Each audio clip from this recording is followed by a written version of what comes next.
Hello viewers, how are you all? Welcome to your favorite channel GK Perfect.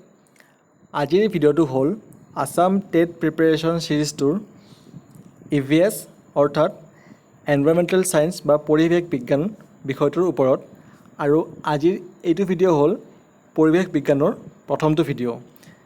Assam TET প্ৰিপাৰেচনৰ আমি যেটো সিৰিজ বনাইছো তাত আমি অসমীয়া বিষয়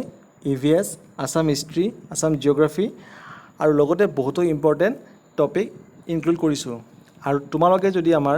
Assam history আৰু Assam geography সিৰিজটো মিস কৰিছা আমাৰ যে প্লেলিষ্ট আৰু নহলে তলৰ ডেসক্ৰিপচন বক্সত Assam history আৰু Assam geography ভিডিও সমূহৰ লিংক দিয়া আছে তাত গৈ চাব পাৰা আৰু অসমীয়াৰ যিসমূহ ভিডিও আছে আমি অলৰেডি বনাইছো গতিকে আমাৰ প্লেলিষ্টত গৈ চাব পাৰা তেনেহলে বলা আজিৰ এইটো ভিডিও আৰম্ভ কৰো পৰিৱেশ বিজ্ঞানৰ ওপৰত আজি আমাৰ প্ৰথমটো ভিডিও Assam TET প্ৰিপাৰেচনৰ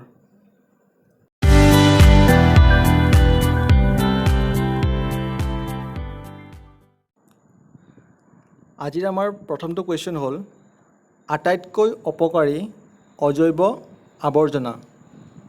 আৰু আটাইতকৈ অপকাৰী অজৈব আৱৰ্জনা হল তেজস্ক্ৰিয় আৱৰ্জনা দ্বিতীয় কোৱেশ্চন নৱীকৰণযোগ্য সম্পদৰ এটা উদাহৰণ আৰু নৱীকৰণযোগ্য সম্পদ মানে হল যিবোৰ আমি এবাৰতকৈ বেছি ব্যৱহাৰ কৰিব পাৰো আৰু তলত যি চাৰিটা অপচন দিয়া আছে পলিথিন বালি পানী জীৱাশ্ম ইন্ধন ইয়াৰে নৱীকৰণযোগ্য সম্পদ হল পানী নেক্সট কোৱেশ্চন পানীৰ প্ৰধান উৎস বা সোৰ্স কি আৰু পানীৰ প্ৰধান উৎস হল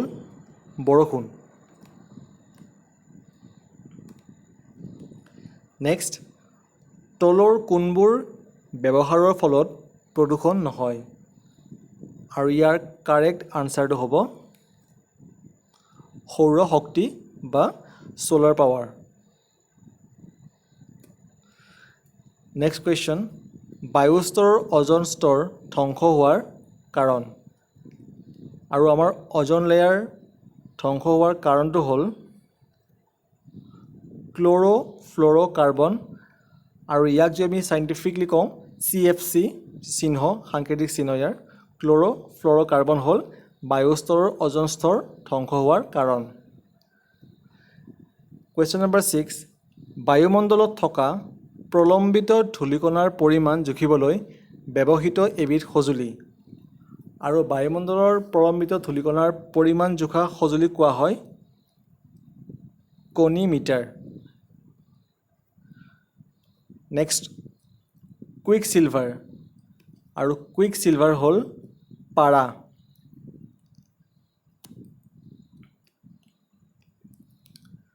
কোৱেশ্চন নম্বৰ 8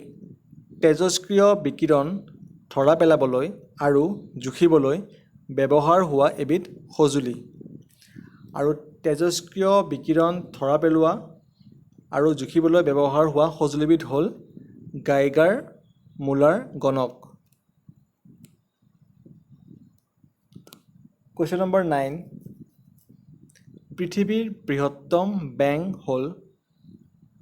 আৰু তলৰ যি চাৰিটা অপচন আছে এই চাৰিটা অপচনৰ কাৰেক্ট আনসাৰটো হ'ব গলিয়াথ ব্যাং কোৱেশ্চন নম্বৰ 10 বিভিন্ন প্ৰজাতিৰ উদ্ভিদ আৰু প্ৰাণী বেআইনীভাৱে চলোৱা ব্যৱসায় কি কোৱা হয় আৰু উদ্ভিদ আৰু প্ৰাণীৰ বেআইনীভাৱে চলোৱা ব্যৱসায় কোৱা হয় জীৱ লুণ্ঠন আৰু পৰিৱেশ বিজ্ঞানৰ ওপৰত আমাৰ আজিৰ প্ৰথমটো ভিডিও ইমানেই আছিল আৰু আজিৰ এইটো ভিডিও চাই কেনে পালা আমাক নিশ্চয় কমেন্ট কৰি জনাবা আৰু আজিৰ ভিডিওটো চাই ভাল পালে ভিডিওটো লাইক আৰু শ্বেয়াৰ কৰিব নাপাহৰিবা আৰু এতিয়ালৈ যিসকলে আমাৰ চেনেলটো সাবস্ক্ৰাইব কৰা নাই সোনকালে আমাৰ চেনেলটো সাবস্ক্ৰাইব কৰিবা থ্যাংক ইউ